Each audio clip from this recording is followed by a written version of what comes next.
Okay, Heather, now for some rapid fire questions. We want to know a little bit more about you. Okay.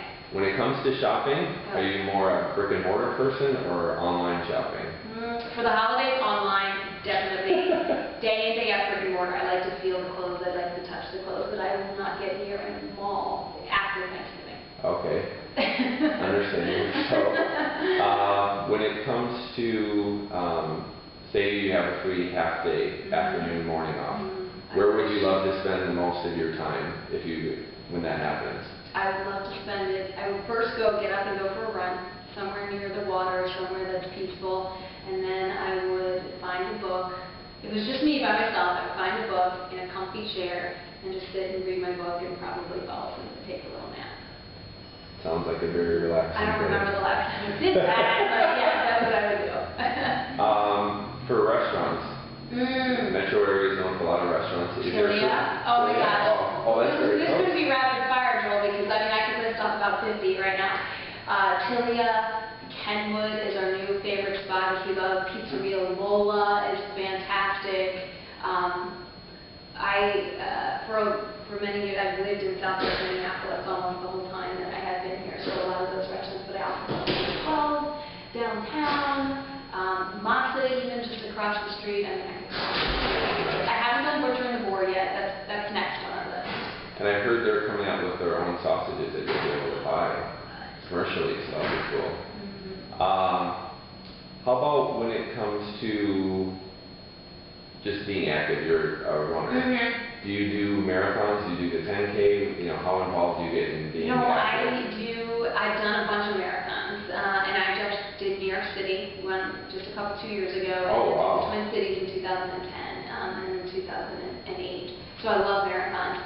But as I get a little older, I haven't been running quite as much. I think maybe next year I'll do Chicago, and that might be a retirement of my marathon. Hang up your shoes? Marathon experience. But no, I still like to run. I still run the lake, still run along the river, run along the creek, and so. Now, since you were in New York City, how does the crowd or atmosphere, obviously it's a lot bigger race than the number of participants in the Twin Cities, but how do people interact with each other, or is there that much? They do, and the Twin Cities race is awesome because it's so beautiful. They call it the most beautiful urban race or something like that. So I love the Twin Cities race, and it's because it was also fun to have people at different parts of the race and you know exactly where you are. The New York race was really great as well, and I had people stationed all over. You know, I had my fiance at the time, now my husband. He was in. He dropped me off in Staten Island, then went over to the Brooklyn and the Bronx. My mom was in Queens. My sister was with her in Queens. Then we had a bunch of people in Manhattan, so it was cool. And there's people lined. They love it there too. There's people lined up the whole way, and you start on that Verrazano Bridge, looking over Lower Manhattan, and it takes your breath away. It's pretty amazing.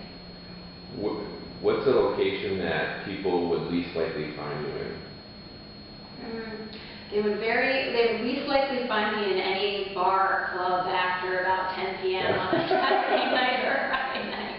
Where would they most likely find you? They would find me running, probably around the lakes, around the creek, around the river, or riding my bike, or just taking walks, probably, in the morning. Now, being a storyteller, would you ever want to write a book, and if so, what topic would you write about? That would be